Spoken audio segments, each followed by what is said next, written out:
He looked at the clock and then he exploded. One beep, one number, one decision. And suddenly the calm Doha night turned into one of the most talked about moments of the 2026 Qatar Open. But here's the real question. Nobody is asking loudly enough. Was Carlos Alcaraz actually wrong?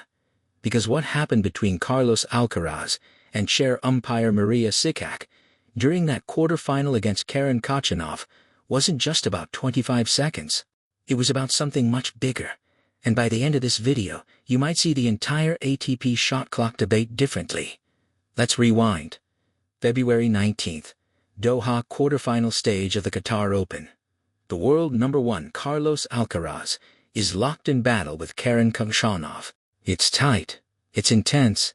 The first set is physical, emotional, high-speed tennis. Then it happens. A long rally, brutal exchanges, both players breathing heavy, the crowd fully invested. Alcaraz walks back to the baseline. He's gathering himself. Towel, bounce, focus. And then violation. Time violation. Marija Cicak calls it. You could see it instantly. That flash in his eyes. Confusion, then frustration, then disbelief. Alcaraz steps forward. He wants an explanation. Not screaming, not smashing, but animated, passionate. He felt it wasn't fair. And Cicak? She stood firm. No reversal. No warning. The rule is the rule. Now here's where it gets interesting. Alcaraz loses that opening set. Momentum shifts. And if you're watching live, you're thinking, did that call just change the entire match? But this is Carlos Alcaraz.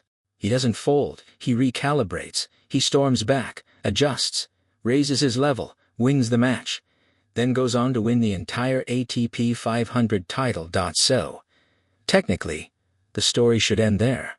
Champion wins. Drama fades. But it didn't fade. Because fans started debating. Was the ATP too strict? Is the 25-second rule being enforced without context? Should umpires read the room? And then something even bigger happened. Kim Clijsters spoke up.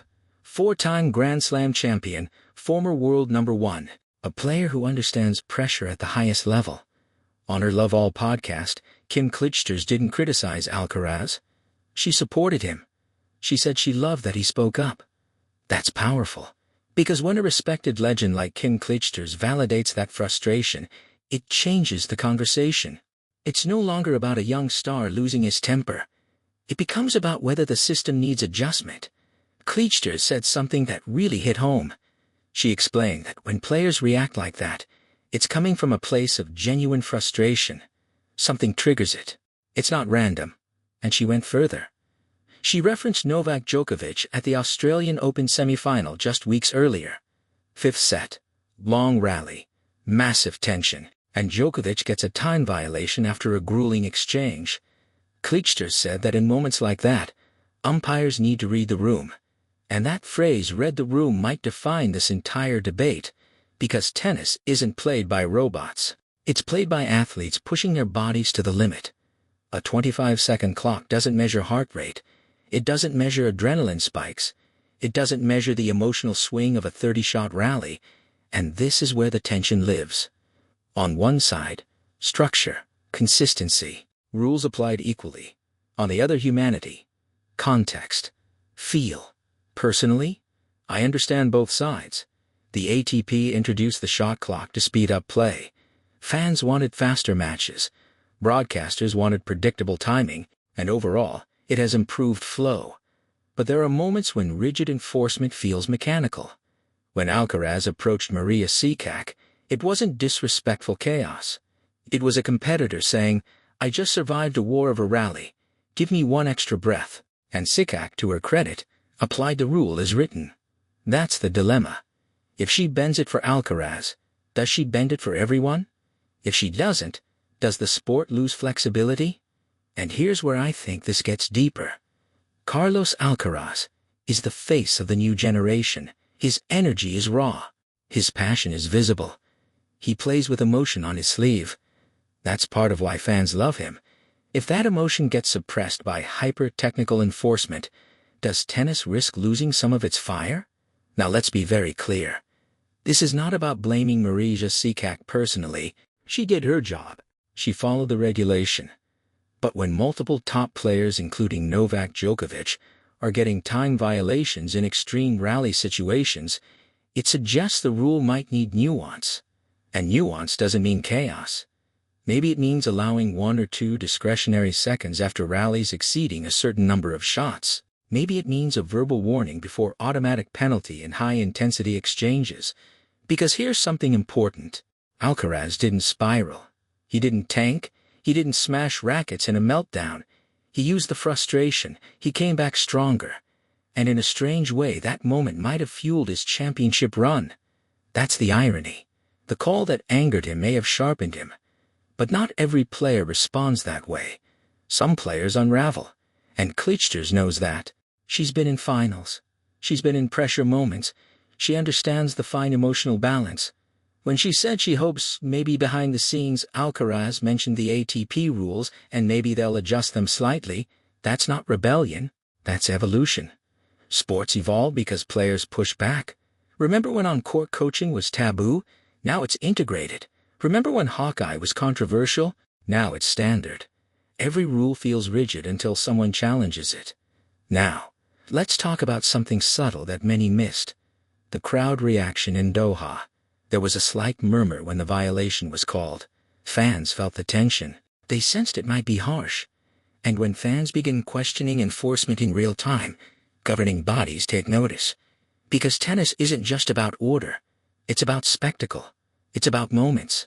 Imagine watching a 5-hour epic, final set, 5-all, 40-40 28-shot rally, and then a time violation kills the rhythm. Technically correct? Possibly emotionally satisfying?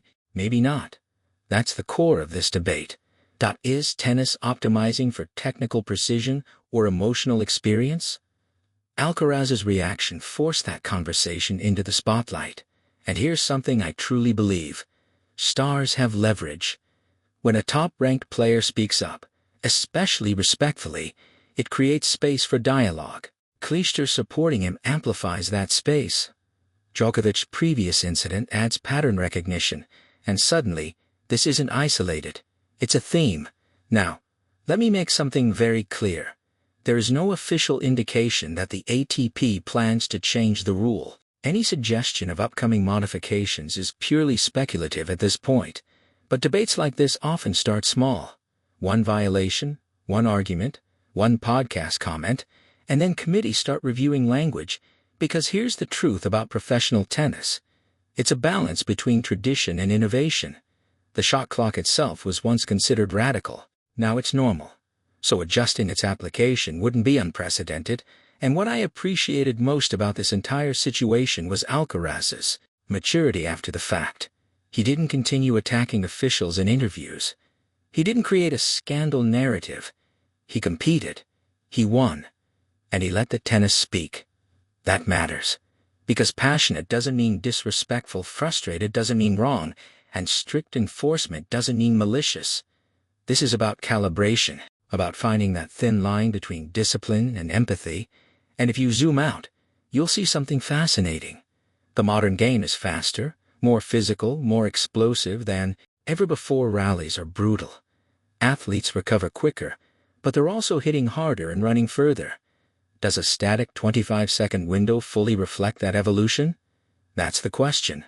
Not whether Alcaraz should control his emotions, not whether umpires should follow rules, but whether the rule reflects the current reality of the sport.